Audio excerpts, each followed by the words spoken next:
when I was young, George Sweet used to have the Sweet shows. They would be 3-act shows. They used to come around every year in harvest time when we were threshing, and they put up their tent down at the ballpark, and they had 3-act movies on, and everybody stopped their threshing or whatever they were doing, and everybody had to go see those Sweet shows. And they put them on every year in August during harvest time. I don't know.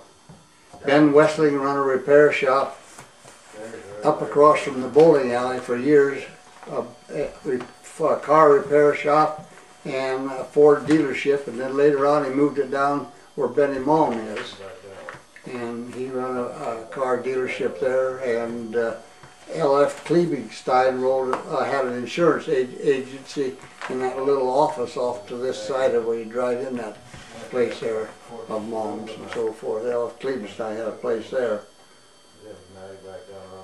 And there was a barber shop south of Plendle's, and Herman Treptow and Ted Smith run it. And they used to be busy on Wednesday and Saturday nights. Those days you didn't get an appointment to get a haircut. You just come in and took your place. And sometimes those barbers would be going up until midnight cutting hair on Saturday nights. And once in a great while they'd have to be in there early Saturday morning for somebody special to get a haircut or something.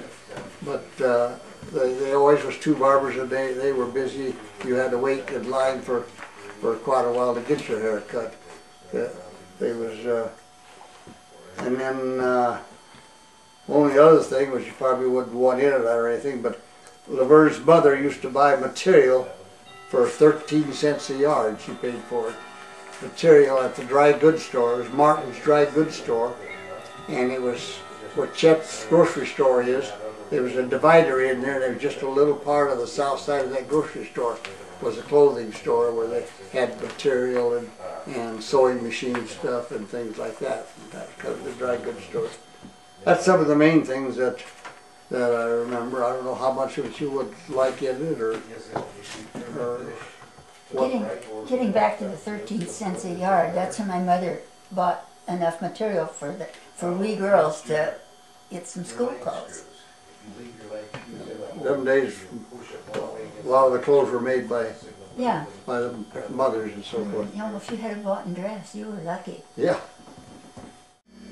We used to be a grocery store where the Chets are right now, and in them days, the farmers brought their eggs in 30 dozen crates or 12 dozen crates, and you brought them in on Saturday nights, and then later on the stores were open Wednesdays and Saturday nights, and you brought them in on Wednesday or Saturday nights, and then you left them there, and then you told them what groceries you wanted, and they wrote them all down, and then you did your other shopping and so forth, and when you come back later on, your eggs would all be candled, and then your groceries would all be put up in a box with your name on them and put off in the corner.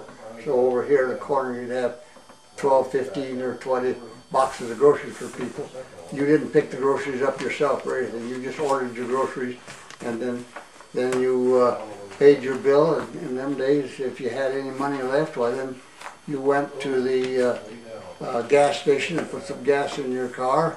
And we always went to the Houck gas station and filled up, and a locker was there, and we had cold storage, and we'd get meat and take out to the farm for the rest of the week and stuff.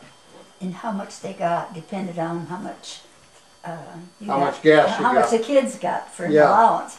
Yeah. If there's any money left over, your kids got a nickel or a dime. Yeah, a dime was a lot. Yeah, a dime was, you very seldom got that. I'm sure somebody's talked to you about Little Joe Akers' place. No, Little Joe Akers' restaurant, nobody talked to you about that yet? Nope. Little Joe Akers' restaurant was just west of Bruce's Barber is. Well, where the Bruce's Barber Shop is and the movie theater used to be.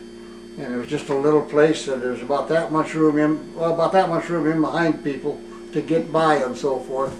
And he used to serve ice cream and hamburgers and that kind of stuff. And little Joe Aker had a squeaky voice when he talked and stuff, and people always went in there and visited with him.